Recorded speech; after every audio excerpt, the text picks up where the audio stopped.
Salam sejahtera semuanya. Jumpa lagi di channel Cerita Beda Alam. Bersama saya, Susi.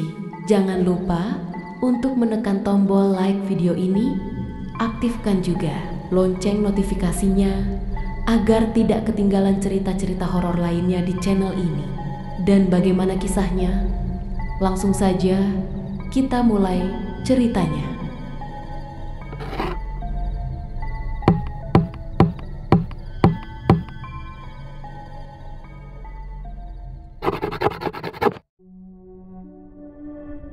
Pada tahun 1974, di sebuah desa terpencil di Jawa Tengah, tinggallah seorang ibu bernama Siti, seorang seniman patung lilin yang sangat berbakat. Suaminya, Agus, adalah seorang dokter bedah terkenal yang sering melakukan eksperimen medis ilegal demi meningkatkan reputasinya. Mereka memiliki dua anak kembar siam, Bowo dan Vincent, yang lahir dengan kondisi tubuh menyatu di bagian perut. Kehidupan keluarga ini tampak damai di permukaan, tetapi kenyataannya penuh dengan ketegangan. Setiap hari saat makan malam, Bowo selalu menunjukkan perilaku pemberontak, sementara Vincent duduk dengan tenang, memakan serealnya tanpa banyak bicara. Untuk mengendalikan Bowo, Siti seringkali harus mengikatnya agar ia tidak melukai diri sendiri atau orang lain. Kehadiran kedua anak itu menjadi beban bagi keluarga, terutama bagi Dokter Agus yang merasa gagal menciptakan kehidupan normal bagi mereka. Setelah bertahun-tahun berjuang, Dokter Agus akhirnya memutuskan untuk melakukan operasi pemisahan tubuh Bowo dan Vincent. Operasi itu berhasil secara teknis, tetapi membawa konsekuensi yang mengerikan. Wajah Bowo rusak parah akibat komplikasi bedah, sementara Vincent, meskipun selamat, mulai trauma psikologis. Sejak saat itu, hubungan antara kedua saudara itu semakin renggang, dan Bowo mulai menunjukkan tanda-tanda gangguan mental yang semakin parah. Siti, yang mencoba meredam kebrutalan Bowo, mengajaknya untuk belajar seni patung lilin. Namun, alih-alih menggunakan bakat itu untuk hal positif, Bowo justru mengembangkan obsesi gelap menjadikan manusia sebagai patung lilin. Ia membujuk Vincent untuk bergabung dengannya dengan alasan bahwa dunia tidak akan pernah menerima mereka karena penampilan mereka yang cacat. Bersama-sama,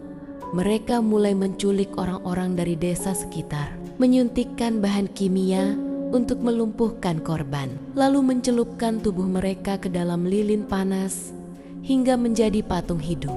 Beralih ke tahun 2005, cerita berlanjut dengan 6 remaja yang sedang berpetualang di hutan Jawa Barat. Mereka adalah Wawan, seorang pemuda pendiam yang sering dianggap sebagai tokoh baik. Karina, pacar Wawan yang lembut dan penyayang. Budi, seorang cowok polos yang suka bercanda dan sering bertindak sembrono. Pertiwi, pacar Budi yang cerewet dan suka berdebat. Niko, kakak Karina yang brutal dan mantan narapidana, serta Dedi, teman culun yang sering diremehkan oleh yang lain. Mereka semua berencana untuk pergi ke pertandingan baseball di kota terdekat. Namun, karena ingin cepat sampai, mereka memutuskan untuk melewati jalan pintas yang jarang dilalui. Di tengah perjalanan, Pertiwi yang ingin buang air kecil meminta rombongan untuk berhenti. Mereka pun mendirikan tenda dan memutuskan untuk berkemah semalam. Namun, suasana damai itu segera berubah menjadi mencekam ketika mereka mencium bau busuk yang menyengat. Bau itu berasal dari tumpukan bangkai rusa yang membusuk di dekat lokasi perkemahan mereka. Saat tengah malam, sebuah mobil tua dengan lampu sorot menyala mendekati perkemahan mereka. Niko yang emosional langsung melemparkan botol minuman ke arah mobil itu, memecahkan salah satu lampunya. Mobil itu kemudian pergi tanpa sepatah kata pun. Keesokan paginya, Wawan dan Karina menyadari bahwa sabuk pengaman mobil mereka telah putus. Mereka memutuskan untuk mencari bantuan di kota terdekat. Saat itulah mereka bertemu Samsul, seorang pria aneh yang mengaku sebagai petugas kebersihan hutan. Samsul menawarkan untuk mengantar mereka ke sebuah kota kecil yang letaknya tak jauh dari situ. Kota kecil yang mereka tuju ternyata kosong melompong, seperti kota hantu. Tidak ada penduduk yang terlihat, hanya patung-patung lilin yang tersebar di setiap sudut jalan. Wawan dan Karina kemudian memutuskan untuk masuk ke sebuah rumah besar yang bertuliskan Rumah Lilin. Di dalamnya, mereka menemukan koleksi patung lilin yang begitu nyata hingga sulit dibedakan dengan manusia asli. Namun, semakin lama mereka berada di dalam rumah itu, semakin mereka merasa bahwa patung-patung tersebut seolah hidup. Saat Wawan hendak menyentuh salah satu patung, ia menyadari bahwa itu bukan patung, melainkan mayat manusia yang telah dilapisi lilin. Karina yang ketakutan mencoba kabur, tetapi Wawan tertangkap oleh Bowo dan Vincent yang ternyata masih hidup dan menguasai rumah itu. Sementara itu, Niko dan rombongan lainnya akhirnya tiba di lokasi perkemahan. Namun, mereka segera menyadari bahwa sesuatu yang mengerikan telah terjadi. Setelah mencari-cari Wawan dan Karina, mereka menemukan diri mereka terjebak dalam permainan maut yang dirancang oleh Bowo dan Vincent. Niko dan teman-temannya segera menyadari bahwa mereka bukan sekadar tamu di rumah lilin itu, melainkan calon korban. Satu persatu mereka mulai lenyap. Pertiwi menjadi korban pertama, dibunuh dengan cara mengerikan oleh Bowo. Budi yang mencoba melawan juga tewas dengan kepala pecah oleh batang besi. Dedi yang mencoba bersembunyi ditemukan oleh Vincent dan dipenggal dengan pisau dapur. Karina yang masih hidup berusaha melarikan diri bersama Niko. Namun, mereka terus dikejar oleh Bowo dan Vincent. Saat keadaan semakin genting, Niko berhasil merebut pistol dari Bowo dan menembaknya hingga tewas. Namun, Vincent yang lebih licik terus mengejar mereka dengan penuh dendam. Dalam perkelahian terakhir, Niko berhasil menusuk Vincent dengan pisau yang masih tertancap di tubuhnya. Vincent ambruk, tetapi rumah lilin itu mulai terbakar akibat api yang disulut oleh Niko sebelumnya.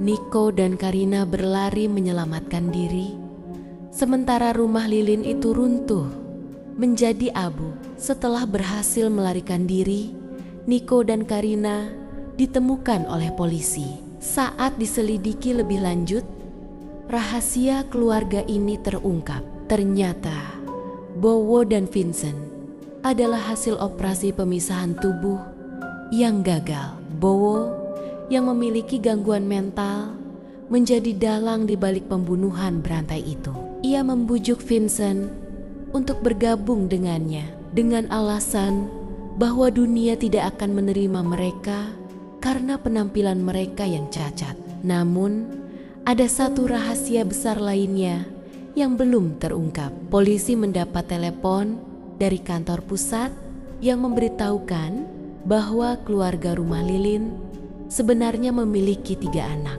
bukan 2 seperti yang selama ini diketahui. Anak ketiga mereka adalah Samsul, pria yang sebelumnya bertemu dengan Wawan dan Karina di hutan. Samsul ternyata adalah anak sulung yang selama ini disembunyikan oleh keluarga karena dianggap kurang sempurna. Samsul memiliki peran penting dalam semua kejadian ini. Ia adalah dalang di balik penculikan para traveler yang hilang. Dengan kepribadian dingin dan tanpa emosi, Samsul bekerja sama dengan Bowo untuk mencari korban baru. Meskipun rumah lilin telah hancur, Niko dan Karina menyadari bahwa ancaman belum sepenuhnya berakhir. Beberapa bulan kemudian, Karina mulai mengalami mimpi buruk tentang patang-patang lilin yang hidup. Suatu malam, ia menemukan sebuah surat misterius di atas meja kamarnya. Surat itu berisi tulisan tangan yang menyebutkan